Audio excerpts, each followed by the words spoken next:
Hi and welcome to day 2 of Mysterious March. So day 2 we have the eye. So what makes them mysterious? There is nothing short of strange and mysterious about this mammal. A funny, strange looking mammal with a ridiculously long middle finger, which is 3 times longer than its other fingers, made to perform its percussive feeding ritual. It also has a big, fluffy body and long, strong tail.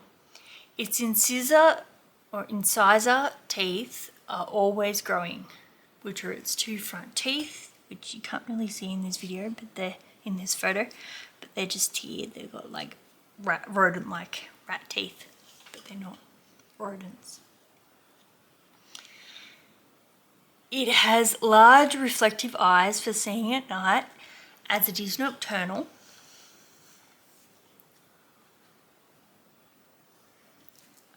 And it is seemingly part squirrel or rodent, such as the colourings, toes and tail. The head shape, eyes, ears and nostrils, which are cat-like, but it is actually a lemur, which is a type of primate. So where are they found? None other than in Madagascar, in Africa, an island of Africa to be exact, where 90% of its species are endemic, so found nowhere else in the world. And they live up high in the rainforest canopies, or just in the trees. So, percussive foraging. The eye uses its long 3rd middle finger to tap on a tree and listen out for grubs. And there's a little image of that going on here. So you can see it's got this 3rd finger is meant to be longer than all the rest, but it's not really drawn like that here. And it's hard to tell anyway. On both hands they have this middle finger and they tap on the tree branch to listen out for grubs and whatever other animals, or if it's hollow or there's sap or something in it.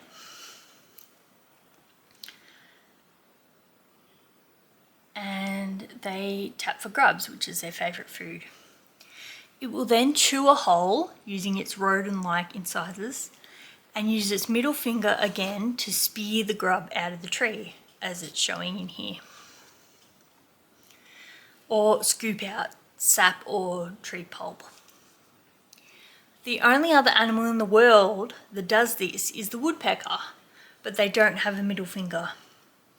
A finger, which by the way has a ball and socket joint able to move 360 degrees, so they can sort of twist their finger down into the, I obviously can't, but down into the thing, they can sort of twist it all the way around,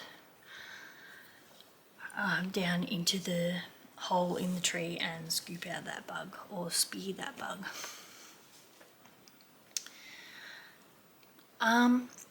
But they only eat fruit, seeds, mushrooms and nectar, along with grubs and larvae. They may look scary, but they're not carnivores. They're barely omnivores because they eat insects, but they are quite harmless as a species. And we'll get more onto that in a second. So their favourite food is grubs and larvae, but yes, they do eat fruit, seeds, mushrooms and nectar and tree pulp, that sort of thing. They are categorised as in danger of extinction due to killing, forest fires and agricultural advances. There is also a superstition in some local cultures of Madagascar that the the primate is a bad omen or a symbol of death. This unfortunately drives many locals to kill these animals on sight, out of fear. there are only around 2,500 individuals in the wild. Some individuals believe that if an eye points its long finger at you, you are marked for certain death within the year. The eye as a bad omen is a tough story to decipher and change. This is a religious belief system wired into generations of locals through oral histories, storytelling of their way of life. Estrange, meaning not like the other lemurs, which there are numerous lemurs on Madagascar. This is the only place where lemurs are found. This particular lemur, which only comes out at night and taps on trees, of course it would sound like evil spirits lurking in the shadows. Locals also noticed that the eyes would appear nearby before a villager would die in the village.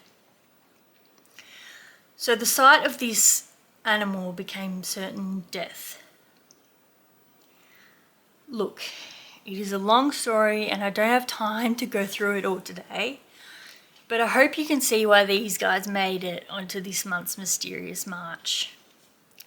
Actually, as the second animal, it was one of the first animals I thought of because they get a really bad rap, and being killed on sight is obviously a big deal. Like, that is not great for any animal, let alone this pretty innocent lemur. Yes, they can look scary, they can look a bit creepy, and I understand that there's a superstition and that years of culture and tradition and storytelling, they've always seen this as a bad omen, and that makes sense. And yet people are still scared to this day of this unique animal, might I say. But it's really difficult. There's not much we can do. It's a way of life that has been that way for who knows how long, actually, and it's really sad. It's a hard one. So I'm just gonna leave it at that, because unfortunately there's nothing else I can say about that. Just, they're not bad. They're a type of lemur. They were first described as a rodent and therefore a pest, and that's, that's good. Just a bad rap. Instantly the Europeans came along and diagnosed this animal as, a rodent, a rat, a vermin, something that needs to be rid of. So that just hasn't helped its cause. But also it's survived this long. So I don't have an answer for you there, I'm sorry. But I'm going to jump into some drawing and end the video. So thank you so much for watching day 2 of Mysterious March. Thanks for watching.